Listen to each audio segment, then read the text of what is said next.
ರಾಜ್ಯದ ಸುದ್ದಿಗಳಿಗೆ ಬರೋಣ. SIR ಅಂತಿಮ ಹಂತಕ್ಕೆ ತಲುಪಿದೆ.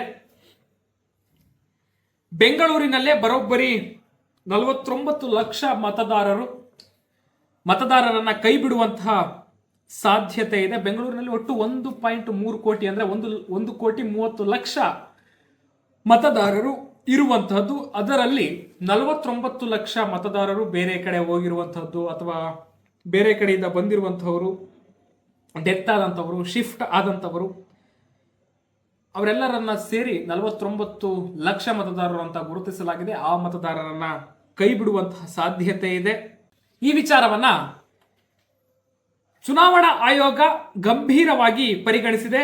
ADSSO ಅಂತ ಗುರುತು ಮಾಡಿರೋ ಪ್ರಕರಣಗಳನ್ನ ಮಾರ್ಕ್ ಮಾಡಿ ಮಹಜರು ಮಾಡೋದಕ್ಕೆ ಕೂಡ ಸೂಚನೆ ಮಾಡಿದ್ದಾರೆ. ಜೊತೆಗೆ 2 ಬಾರಿ ಮಾರ್ಕಿಂಗ್ ಮಾಡಲಿಕ್ಕೆ ಕೂಡ ಸೂಚಿಸಲಾಗಿದೆ. ಇನ್ನು ರಂಗಭೂಮಿ ಕಲಾವಿದ ಪ್ರಕಾಶ್ ರಾಜ್ ಅವರು ಇವತ್ತು ಒಂದು ಪೋಸ್ಟ್ ಅನ್ನ ಹಂಚಿಕೊಂಡಿದ್ದಾರೆ. ನಾನೇನು ತುಂಬಾ ಡ್ರ್ಯಾಗ್ ಮಾಡಕ್ ಹೋಗಲ್ಲ, ಜಸ್ಟ್ ಹೇಳ್ಬಿಡ್ತೀನಿ. ಮತದಾರರ ಪಟ್ಟಿ SIR ಅಂತಿಮ ಹಂತಕ್ಕೆ ತಲುಪಿದೆ.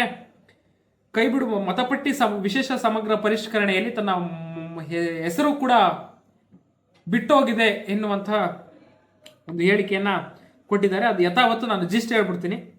ಮತದಾರ ಪಟ್ಟಿಯ ವಿಶೇಷ ಸಮಗ್ರ ಪರಿಷ್ಕರಣೆ ನಂತರ ಬೆಂಗಳೂರಿನಲ್ಲಿ ಮತದಾರರ ಪಟ್ಟಿಯಿಂದ ನನ್ನ ಹೆಸರು ಡಿಲೀಟ್ ಆಗಿದೆ ಅಂತ ಹೇಳ್ಬಿಟ್ಟು ನಟ ಪ್ರಕಾಶ್ ರಾಜ್ ಅವರು ಹೇಳ್ಕೊಂಡಿದ್ದಾರೆ.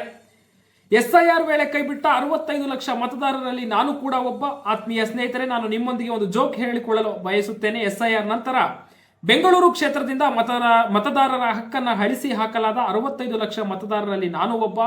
ಒಳ್ಳೆಯ ಜೋಕ್. ನಾನು ಈ ಕ್ಷೇತ್ರದಲ್ಲೇ ಹುಟ್ಟಿದ್ದೇನೆ, ನಾನು ಈ ಕ್ಷೇತ್ರದಲ್ಲೇ ವಾಸಿಸುತ್ತಿದ್ದೆ. ನನ್ನ ಶಾಲಾ ಕಾಲೇಜು ರಂಗಭೂಮಿ ಶಿಕ್ಷಣವನ್ನು ಇಲ್ಲೇ ಪಡೆದಿದ್ದೇನೆ. ನಿಮ್ಮ ಮಾಹಿತಿಗಾಗಿ ನಾನು ಈ ಕ್ಷೇತ್ರದ ಲೋಕಸಭಾ ಚುನಾವಣಾ ಅಭ್ಯರ್ಥಿಯೂ ಆಗಿದ್ದೆ.